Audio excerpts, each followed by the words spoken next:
Muy bien, vamos a abrir nuestras Biblias, por favor.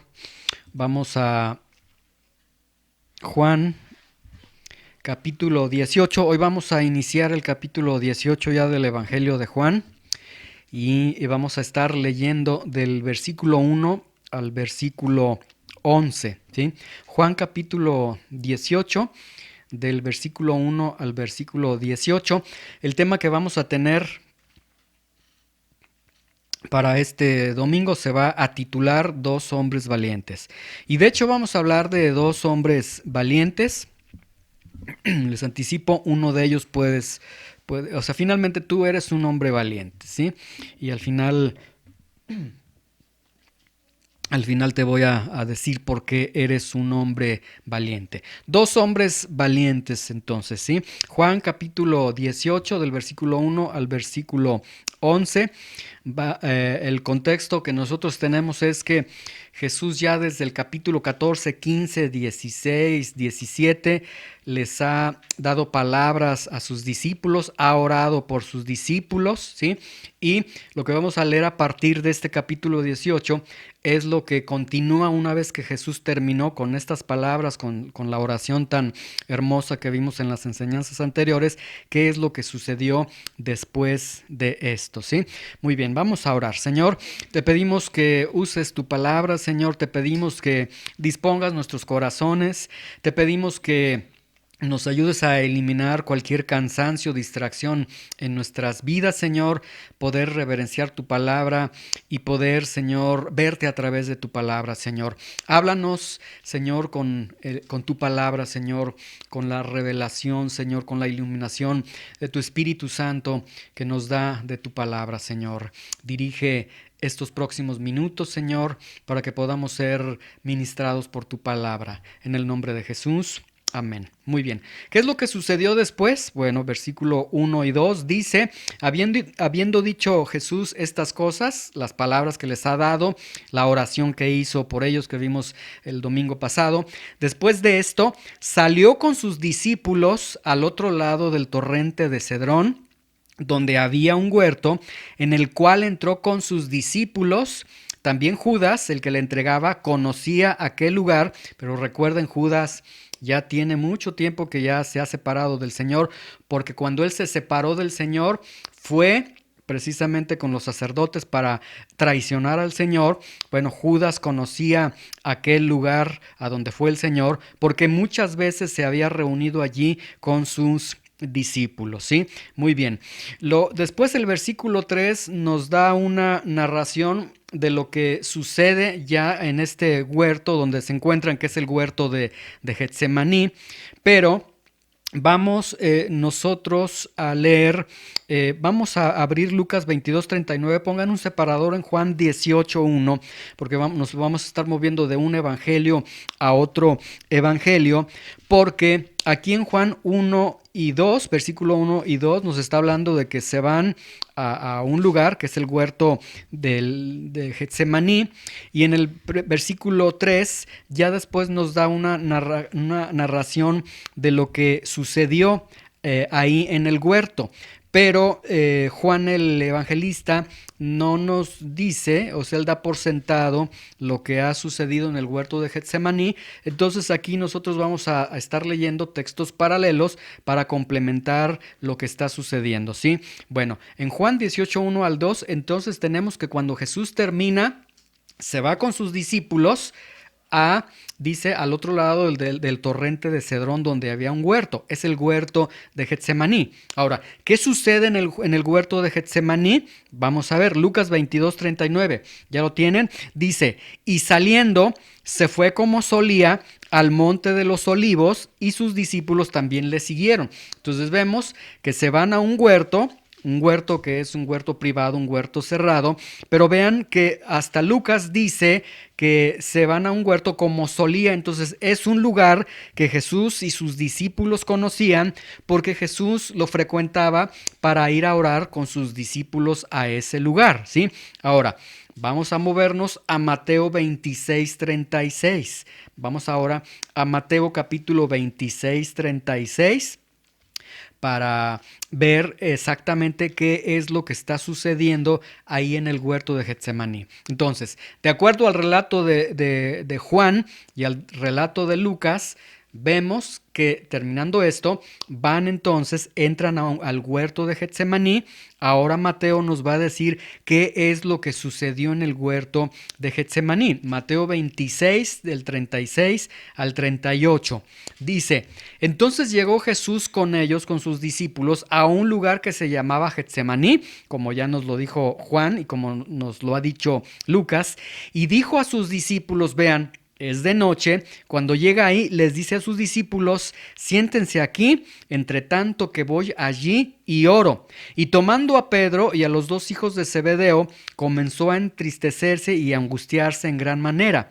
Entonces Jesús les dijo, mi alma está muy triste hasta la muerte, quédense aquí y velen conmigo. ¿Qué es entonces lo que sucedió? Se lleva a sus discípulos al huerto de Getsemaní. Una vez que están en el huerto de Getsemaní, les dice, a todos les dice, siéntense, mientras toma a Pedro y a los hijos de Zebedeo, toma a 3 discípulos, se los lleva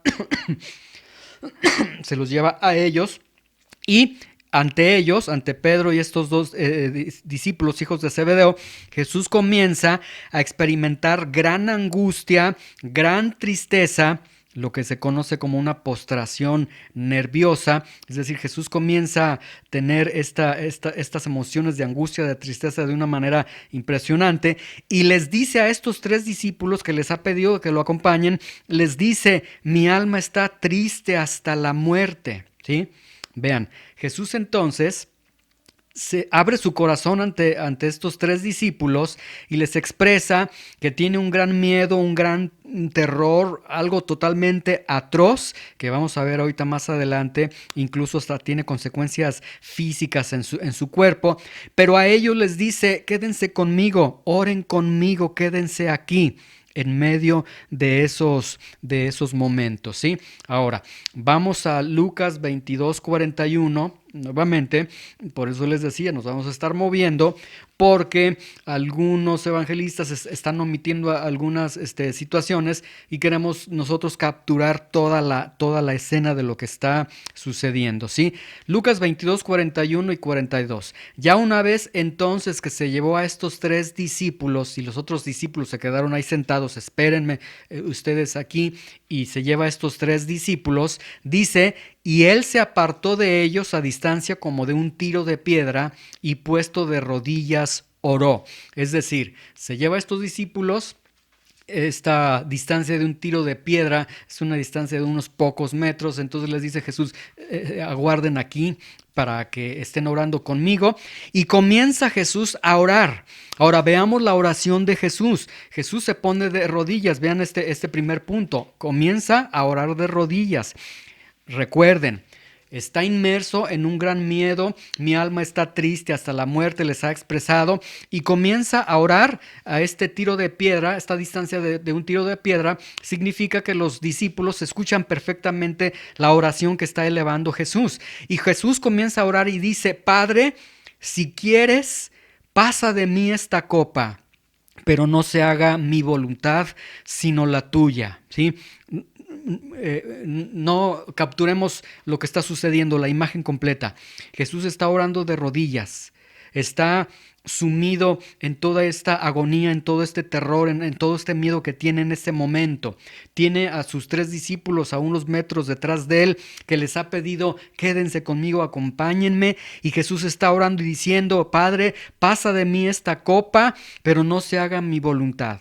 ¿Qué significa la copa? La copa significa lo que iba a beber el Señor. Es decir, lo que Jesús está orando al Padre es, Padre, si hay otra forma de salvar a los hombres sin la cruz, que se pueda hacer, pero que no se haga mi voluntad, sino la tuya, ¿sí? Luego vamos a Mateo 26:39 para leer, para continuar con lo que está sucediendo. Jesús ora por primera vez, ora de rodillas. Mateo 26:39, ¿sí? nos movemos ahí rápido, dice, yendo un poco adelante se postró sobre su rostro, es decir, la segunda vez que Jesús ora, ahora se postra sobre su rostro y orando y dice, cuando ora dice, Padre mío, si es posible, pase de mí esta copa, pero no sea como yo quiero, sino como tú.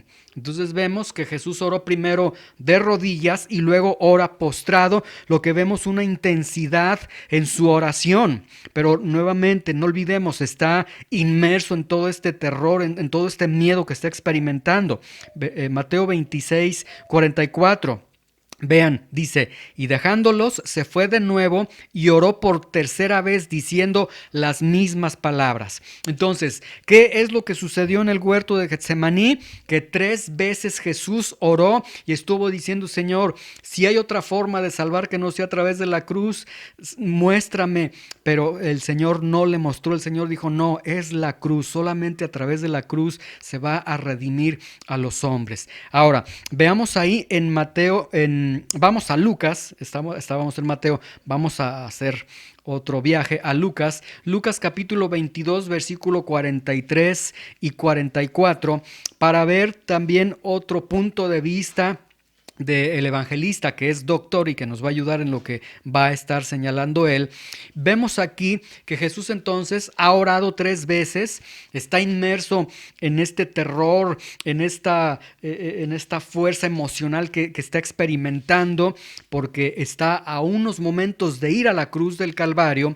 Y en el versículo 43, Lucas 22, 43, vean, dice, y se le apareció un ángel del cielo para fortalecerle. Y estando en agonía, Jesús se encuentra en agonía, oraba más intensamente y era su sudor como grandes gotas de sangre que caían hasta la tierra, hasta la tierra. Es decir, Jesús está experimentando lo que se llama clínicamente hematidrosis, rompimiento de los vasos capilares, es decir, estaba sudando gotas como de sangre. Se mezcla el sudor con la sangre, sale por los poros, ¿sí? Esta experiencia de la hematidrosis se da cuando se tiene un terror atroz, cuando la persona experimenta un miedo sumamente profundo, el cual está experimentando Jesús. Y fue necesario que llegara un ángel para fortalecerle, porque si no llega el ángel a fortalecerle, seguramente Jesús hubiera muerto en ese lugar. Pero Jesús está orando de esa forma, ¿sí?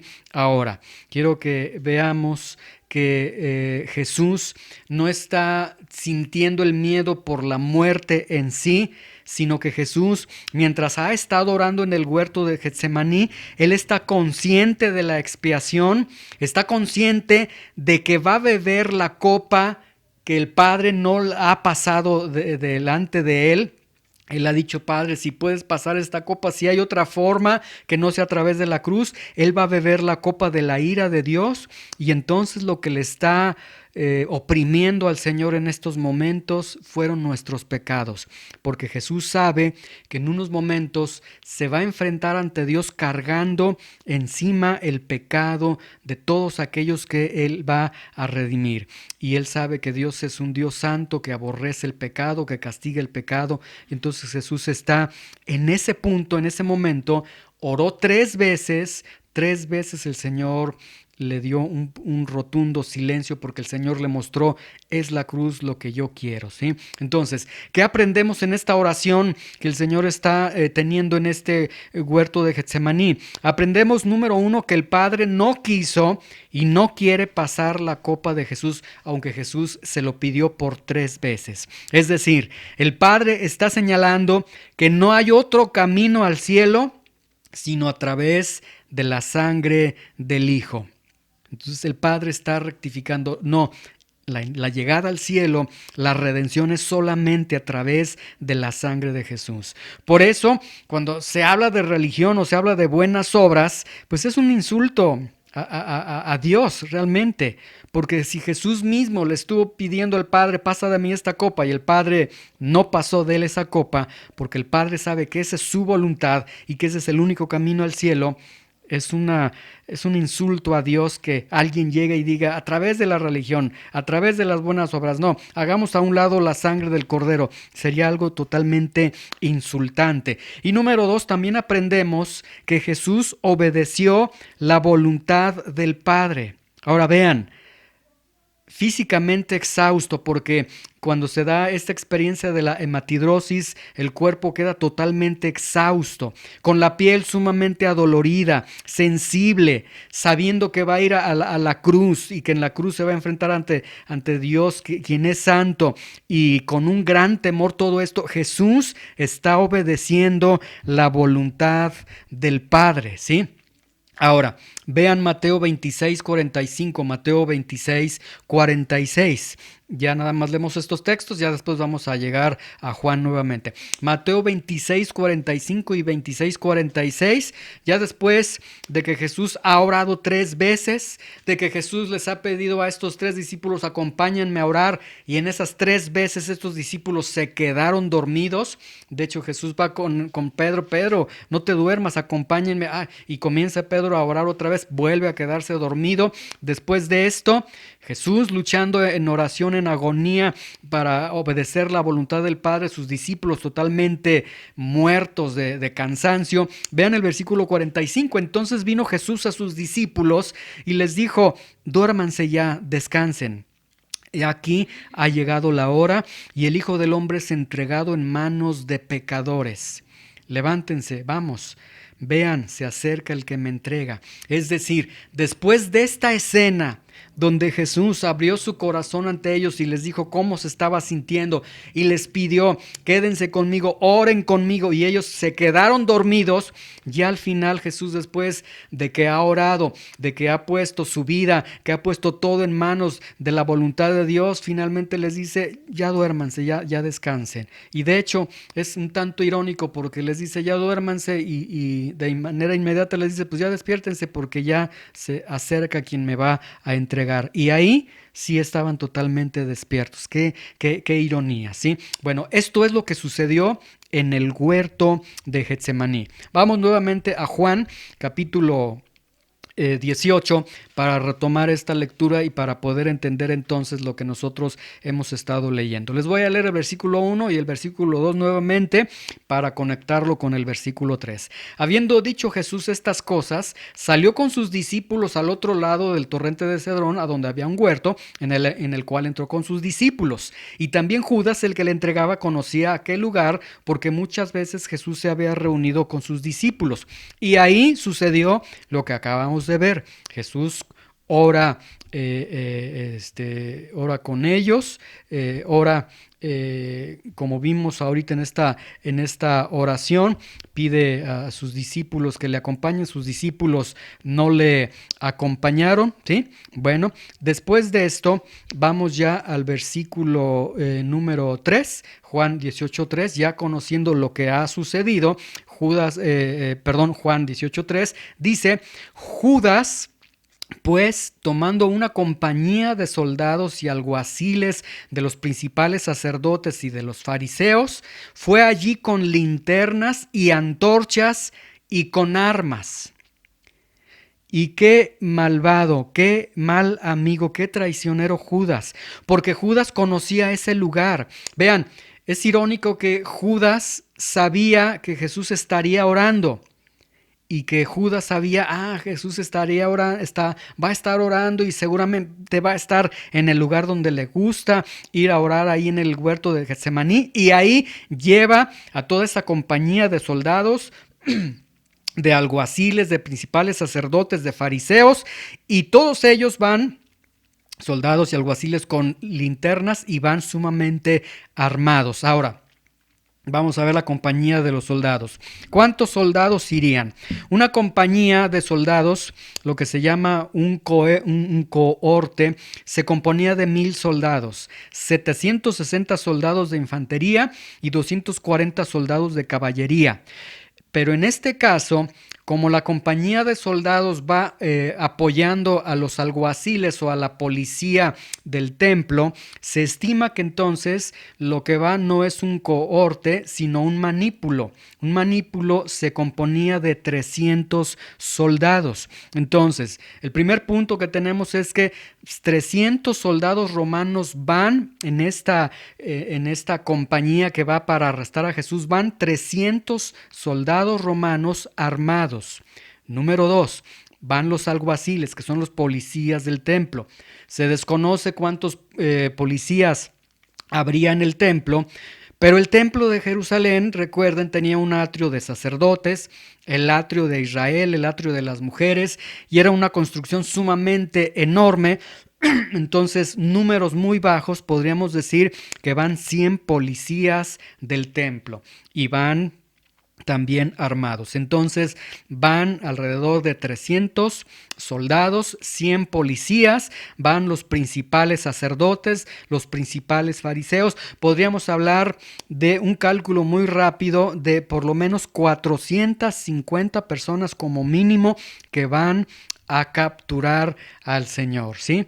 Bueno, 450 personas o estos 400 personas armadas, yo creo que a cualquier persona le causarían un profundo temor, ¿sí? Ahora vamos al versículo 4. Dice, pero Jesús, sabiendo todas las cosas que le habían de sobrevenir, se adelantó y les dijo, ¿a quién buscan? Y ahí tenemos a un hombre valiente. Esta enseñanza la titulé Dos hombres valientes. Ahí tenemos el primer hombre valiente, a Jesús. Jesús sabía lo que habría de suceder. Él se adelanta, es decir, se va adelante para proteger a sus discípulos y les pregunta y les dice, ¿a quién buscan? ¿Sí? Vean el versículo 5. Le respondieron, a Jesús Nazareno. Y Jesús les contesta y les dice, yo soy. Y estaba también con ellos Judas, el que le entregaba. De manera paralela, aquí vemos la escena de esta forma, pero de manera paralela Lucas 22, 47 y 48 nos dice que llegó Judas y que Judas besó a Jesús porque esa era la señal que les había dado a toda esta comitiva. Les dijo al hombre que vean que le dé un beso, él es el Jesús el Nazareno para que lo apresen. Entonces, sea como haya sido esta escena, versículo 4, pero Jesús sabiendo todas las cosas que habían de sobrevenir, se adelantó, entonces se adelanta, Judas le besa, Judas está encabezando esta comitiva. Pero Jesús también pregunta y dice, ¿a quién buscan? Aunque Judas, con esta señal Judas ya les había dicho, Él es. Ahora, quiero que veamos aquí en el versículo 4 que dice, pero Jesús, sabiendo todas las cosas que habían de sobrevenir, es decir, en ese momento, la omnisciencia de Jesús, es decir, un atributo porque Jesús es Dios, él conocía lo que había de suceder y aquí en este versículo 4 realmente es Dios mismo quien les contesta en el versículo 5, porque vean que les dice en el versículo 5, Jesús les dijo, yo soy. Y esta expresión yo soy es una expresión que solamente se aplicaba a Dios, que solamente tendría que venir de Dios, porque cuando dice yo soy, lo que les está diciendo, yo soy Dios, ¿sí? Ahora, ¿qué es lo que sucede cuando Jesús en su omnisciencia, en su omnipoder, les dice a toda esta comitiva, a todos estos 400 hombres, yo soy? Vean el versículo 6. Cuando les dijo yo soy, ¿qué sucedió? Retrocedieron y cayeron a tierra. Tenemos 400 hombres armados, 300 soldados, 100 policías del templo que caen con todos y sus armas a la tierra. Y caen a la tierra solamente por escuchar la voz de Jesús, solamente porque Jesús les dijo, yo soy. ¿Sí? Ahora quiero que vean ahí que no cayeron ellos al castigo eterno, que no cayeron muertos, que no cayeron pulverizados. ¿Por qué? ¿Por qué no cayeron pulverizados? Porque Jesús ya ha orado y ha dicho, Padre, si quieres, pasa de mí esta copa, pero no se haga mi voluntad, sino la tuya. Porque Jesús ya 3 veces ha orado: Señor, si hay otra forma de salvar, pero Dios le dijo: no, esta es la forma, en la cruz del Calvario. Entonces Jesús da una muestra de su poder, de su potencia, de omnipotencia, y ellos solamente por su sola voz caen, pero en su misericordia y en su gracia no caen muertos, no caen pulverizados, porque Él tiene que ir a la cruz, que incluso puede redimir las vidas de ellos. Ahora, Juan 18:7 dice: volvió pues a preguntarles: ¿a quién buscan? Y ellos dijeron: buscamos a Jesús Nazareno. Versículo 8, respondió Jesús y les dijo: pues ya les dije que yo soy, pues si me buscan a mí, dejen ir a estos. Y versículo 9, para que se cumpla aquello que se había dicho en el Antiguo Testamento: de los que me diste, no perdí ninguno. Es decir, para que se cumpliera incluso en ese momento tan oscuro en la vida de Jesús, que se cumpliera la voluntad de Dios, ¿sí? Y estos versículos del 1 al versículo 8, vemos entonces un hombre valiente, vemos un hombre que está clamando por la voluntad de Dios, pidiendo hacer la voluntad de Dios, y que hace la voluntad de Dios incluso en el momento en que su vida se encuentra ya en peligro. Ahora veamos el versículo 10, ahí en Juan 18:10, y veamos cómo cambia, hace Juan el Evangelista una transición impresionante, ¿sí? Dice: entonces Simón Pedro, vean, el escritor pasa de describir a uno que ora y pide por la voluntad del Padre, de uno que ora y se somete a la voluntad del Padre, de un hombre valiente, de un hombre de oración, de un hombre obediente al Padre, cambia a un hombre que no pudo acompañar a Jesús en oración y que se quedó dormido. Entonces Simón Pedro, ahí cambia totalmente, radicalmente toda la narración que está dando. Vean el versículo 10. Entonces Simón Pedro, que tenía una espada, la desenvainó e hirió al siervo del sumo sacerdote y le cortó la oreja derecha, y el siervo se llamaba Malco. Vean lo que sucedió, pero vamos a ver qué es exactamente lo que pasó aquí. La primera pregunta es: ¿qué tipo de espada tenía y por qué tenía una espada? Es una espada larga, de la que se está hablando aquí. Ahora, ¿de dónde sacó Pedro esta espada? Lucas 22:38 nos dice que los discípulos cargaban 2 espadas. ¿Por qué las cargaban? Por alguna razón la cargaban, pero Jesús nunca les dio instrucciones de usar esas espadas. Entonces, ya sabemos por qué saca una espada: porque los discípulos tenían 2 espadas. Lucas 22:38, ¿sí? Ahora, ¿por qué saca la espada Pedro? Recuerden, Pedro se encuentra, al igual que Jesús, ante 400 hombres armados, 300 soldados romanos, 100 policías del templo, totalmente armados. ¿Por qué Pedro saca la espada? ¿Sí? Bueno, aquí seguramente la razón por la que Pedro saca la espada es porque en ese momento Judas ya le dio un beso a Jesús, fue la señal que Judas les había dado, y entonces ya la policía del templo actúa para capturar a Jesús, y en ese momento estaría iniciando la captura. Pero al momento de iniciar la captura, Pedro, en un impulso por defender a su maestro, saca la espada y le da al siervo del sumo sacerdote, que nos deja ver, dice aquí el texto, que hiere al siervo del sumo sacerdote y le corta la oreja derecha, lo que significa que Pedro hizo un movimiento vertical de la espada, o sea, levantó la espada, la dejó caer, pero de manera vertical, le rebanó solamente la oreja a Malco, lo que significa que Pedro, cuando levantó la espada y dejó caer la espada, la intención que tenía Pedro era de clavarle o de destruir la cabeza de alguna persona, pero en este caso pues, le dio a Malco, ¿sí?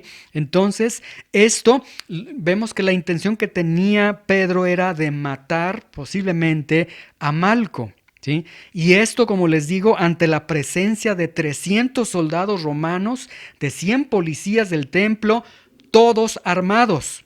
Entonces, ¿qué tenemos aquí? Tenemos aquí un hombre valiente, tenemos otro hombre valiente. Es que realmente se requiere de mucha valentía para lo que Pedro hizo, obviamente, haciendo a un lado el ímpetu que lo hace, la manera tan desbordada en que lo hace sin pensar seguramente, pero finalmente Pedro es sumamente valiente, o sea, no podemos negar, aquí hay otro hombre valiente que se atreve, que quería matar a Malco, a lo mejor le quería cortar la cabeza, no sé, pero Pedro era pescador, no era diestro con la espada, ¿sí? Entonces vemos aquí un hombre valiente, otro hombre valiente. Pero analicemos nuevamente el contexto.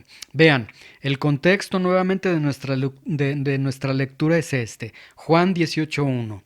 Habiendo dicho Jesús estas cosas, salió con sus discípulos al otro lado del torrente de Cedrón, donde había un huerto, en el cual entró con sus discípulos y en el cual Jesús oró a su Padre. En el cual Jesús oró 3 veces a su Padre: no se haga mi voluntad, sino hágase tu voluntad, Señor. Oración, estas 3 oraciones en las que Pedro, el que ahora sacó la espada, fue invitado a orar con Jesús, por Jesús mismo, pero Pedro se durmió, ¿sí? Dice Marcos 14:37, vino luego y los halló durmiendo y dijo a Pedro: Simón, ¿duermes? ¿No has podido velar 1 hora conmigo? Entonces vean, Jesús les había dicho a sus discípulos: oren para que no entren en tentación, oren porque viene la hora de la prueba. Pero Pedro no creyó a las palabras del Señor, no creyó que fuera necesario orar, pero dijo: ya, yo me siento muy cansado, aun cuando el Señor les dijo: voy a la cruz, me van a matar, me siento triste, estoy en agonía, etcétera.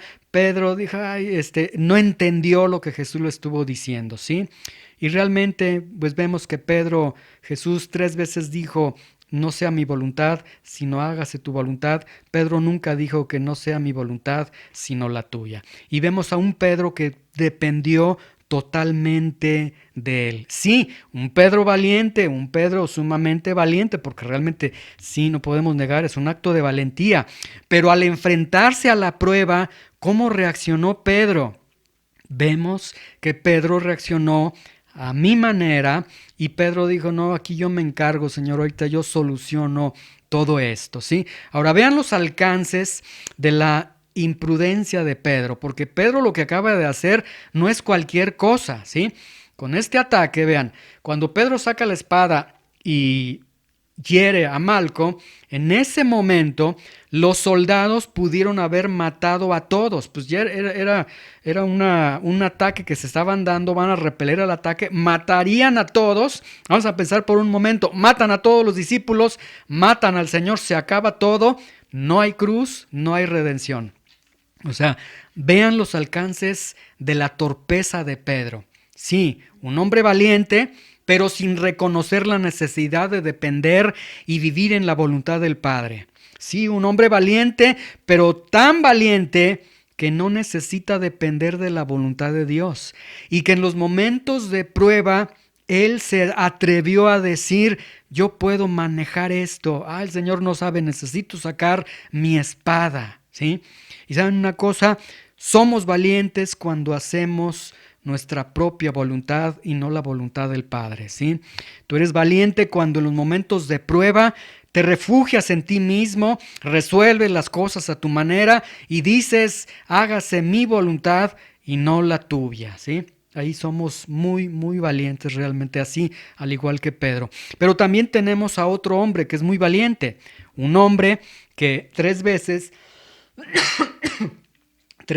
ha orado al Padre: Padre, si no hay otra forma de redimir al hombre sin la cruz, pero hágase tu voluntad y no la mía. Un hombre que como vimos hace unos momentos, antes de la prueba o en medio de la prueba, se arrodilla, se postra y está clamando a Dios. Un hombre que no dependió de su propia espada ni de los planes humanos. Un hombre que estaba totalmente entregado a la voluntad de Dios, ¿sí? Y bueno, el Señor Jesucristo tuvo que solucionar este problema. Realmente, si la oreja de Malcolm hubiera quedado herido ahí les digo, los soldados tenían ya todo el derecho de comenzar a atacar, pero en Lucas 22:51 nos deja ver que el Señor repara todo este problema que Pedro ha producido, porque dice que Jesús le dice a Pedro: Pedro, basta, ya, deja, y toca la oreja de este siervo y le sana la oreja. Es decir, Jesús subsana este problema que Pedro ha cometido. Ahora vamos a Juan 18:11, el último versículo. Entonces dijo a Pedro: mete tu espada en la vaina. La copa que el Padre me ha dado, ¿no la he de beber? ¿Sí? Y nuevamente, Jesús ya le había pedido al Padre 3 veces si era posible que pasara esta copa. El Padre dijo: no, no es posible. Entonces el Padre le dijo: la cruz es mi voluntad para ti. Jesús tendría que beber la copa de la ira. Y Jesús por eso le dice a Pedro: Pedro, no es así. Las cosas no se resuelven a tu manera. Hay que hacer la voluntad de Dios, y la copa que el Padre me ha dado la tengo que beber. No hay forma de no beberla, ¿sí? Y luego el versículo 12, que nada más es un preámbulo para el siguiente domingo. Vean el versículo 12, dice: entonces la compañía de soldados, el tribuno y los alguaciles de los judíos prendieron a Jesús y le ataron. Y tenemos a un hombre atado, a un hombre que comienzan a golpearlo a partir de ese momento y que lo van a llevar a la cruz. Y la conclusión que tenemos aquí de estos 11 versículos es la siguiente: eres valiente. Yo les decía que finalmente eres valiente. Eres valiente cuando no buscas al Señor. Eres valiente cuando no acudes a la palabra del Señor. Eres valiente cuando no estás bajo la voluntad de Dios, cuando dices: a mi manera voy a solucionar las cosas. Eres valiente porque realmente vivir fuera de la voluntad de Dios se requiere mucha valentía. Eres valiente porque de verdad vivir el día a día sin depender de la ayuda, de la dirección de Dios, se necesita mucha valentía, ¿sí? ¿Sí?